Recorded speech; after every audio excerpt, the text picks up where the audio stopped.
আসসালামু আলাইকুম রহমতুল্লাহি ওয়াবারাকাতুহু। সম্মানিত দর্শক, সেক্ষেত্রে হতে পারে, কিন্তু সেটা না করে বেশিরভাগ মানুষ বলার চেষ্টা করছে যে জামাতের আমি যে কথাটা বলেছেন সেটা বিএনপিকে ইন্ডিকেট করে বলেছেন। এটা কেন?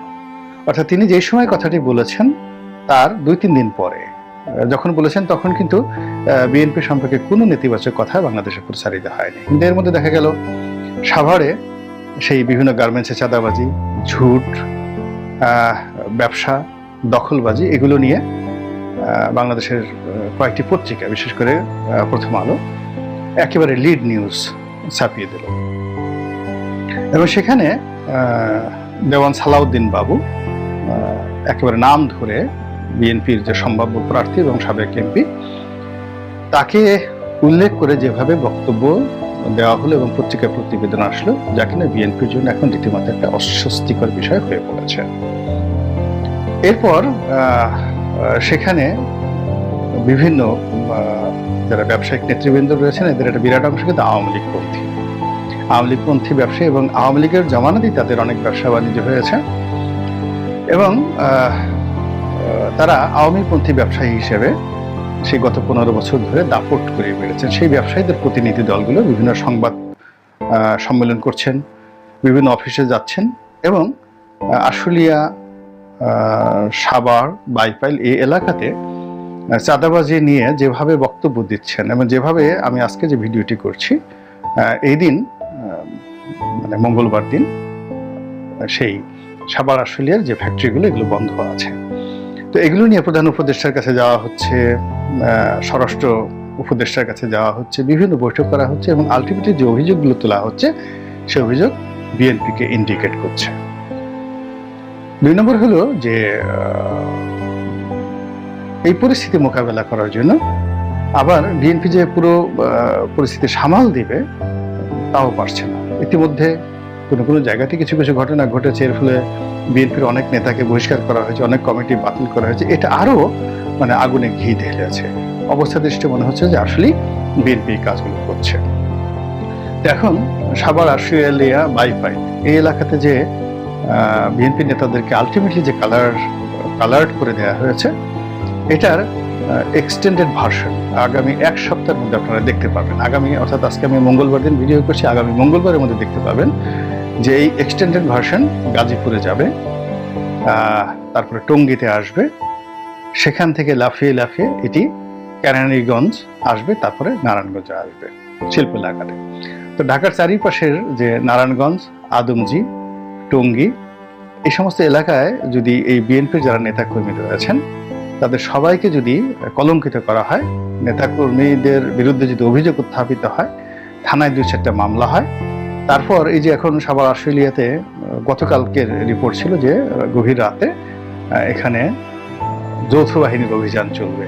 আজকে পেপারে কিছু দেখলাম না কি চলেছে বা কয়জন ধরেছে, কি করেছে, কিন্তু আই এম শিওর যে গতকাল যেভাবে পত্রপত্রিকায় নিউজ এসছে সেই ক্ষেত্রে সাভার, আশুলিয়া, বাইপাইল এই এলাকার বেশিরভাগ বিএনপি নেতাকর্মীকে পালাতে হয়েছে। এখন এই কয়দিন 5ই আগস্ট থেকে এই কয়দিনের মধ্যে যদি আবার বিএনপি নেতাকর্মীকে পালাতে হয়, তাহলে বাকি জায়গা কিন্তু জামাত দখল করবে না, ওই জায়গাটা আবার সেই আওয়ামী লীগের লোক এসে কিন্তু দখল করে ফেলবে এবং এতে কোনো সন্দেহ নাই। তো এইরকম যদি পুরো ঢাকার চারিদিকটি বিএনপিকে এইভাবে মাঠ থেকে সরিয়ে দেওয়া যায় এবং সেই জায়গাটা যদি আবার স্থিতি অবস্থায় এসে আওয়ামী লীগের লোকজন আসে এবং আওয়ামী লীগ লোকজন চাঁদা কালেকশন করে যদি জায়গা মতো যারা ঘুষ খায়, দুর্নীতি করে বা নতুন রাজনৈতিক নেতৃত্ব যাদের হাতে, তাদের হাতে যদি সেভাবে পৌঁছে দেওয়া যায়, তাহলে আপনি বুঝতে পারেন যে বিএনপির জন্য এটা কত বড় চ্যালেঞ্জ হয়ে দাঁড়াবে। এবং ইতিমধ্যে দেখেন দুটো ঘটনা, সেই ডায়মন্ড ওয়ার্ল্ডের মালিক মিস্টার আগরওয়াল, তার সঙ্গে খায়রুল কবির খোকন সাহেবের একটা মিটিং হয়েছে, এরকম একটা খবর বের হয়েছে। তো এটা নিয়ে এতটা তোলপাড় হয়েছে যার কারণে তাকে শোকজ করা হয়েছে। খায়রুল কবির খোকন বিএনপির মধ্যে অন্যতম প্রমিজিং একজন নেতা, ভদ্রলোক এবং বিএনপির অনেকের বিরুদ্ধে অনেক দুর্নীতির অভিযোগ রয়েছেন, কিন্তু এই ভদ্রলোকের ভদ্রতা, নম্রতা এবং তার যে গ্রহণযোগ্যতা, এটি বিএনপির ফ্রেশম্যান বা ক্লিন ইমেজের যে সকল নেতা রয়েছেন তাদের মধ্যে শীর্ষস্থানীয়। তো সেই মানুষটিকে এই সময়টিতে একেবারে কালার করে দেওয়া হলো। আচ্ছা, গেল। 2 নম্বর হলো জনাব সালাউদ্দিন সাহেব প্রায় 10 বছর পর বাংলাদেশে এলেন। সবাই বলা বলি করছিল যে তিনি মির্জা ফখরুল সাহেবের পর পরবর্তীতে মহাসচিব হতে যাচ্ছেন দলের, এবং তার ইমেজটাকেও বিএনপি এমনভাবে তুলে ধরেছিল যে ক্লিন ম্যান, ক্লিন ইমেজ। লেখাপড়া জানা এবং তিনি বিশেষ করে ম্যাজিস্ট্রেট ছিলেন, সাবেক মন্ত্রী ছিলেন, ভালো কথা বলেন এবং তার লেখাপড়ার মান, আপনারা যারা সালাউদ্দিন সাহেবের সঙ্গে কথা বলেছেন, তিনি বক্তব্য কিভাবে দেন বা টকশোতে কিভাবে বলেন ডাজ নট ম্যাটার, কিন্তু 1 to 1 আপনি দেখবেন যার জ্ঞানের বহর, লেখাপড়ার বহর অনেক অনেক ঊর্ধ্বস্তরের, ডক্টর মঈন খানদের পর্যায়ে লেখাপড়া জানা মানুষ।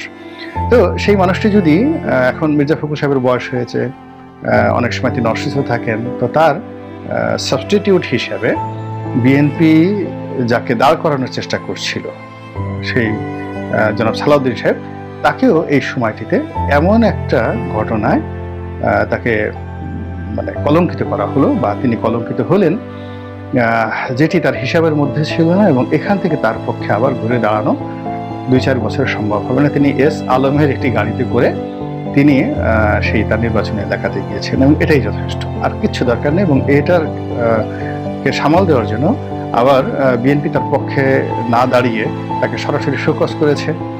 আলটিমেটলি সালাউদ্দিন সাহেব একা হয়ে গেছেন এবং এই কাজ করে বিএনপির কোনো লাভ হবে না। অনেক হয়তো বলছেন তাকেও ছাড় দেওয়া হয় না, কিন্তু ঘটনা হলো যে এটার পক্ষে বলার জন্য দলের পক্ষ থেকে সত্য কথাটা যদি দলের পক্ষ থেকে বলা হতো এবং তাকে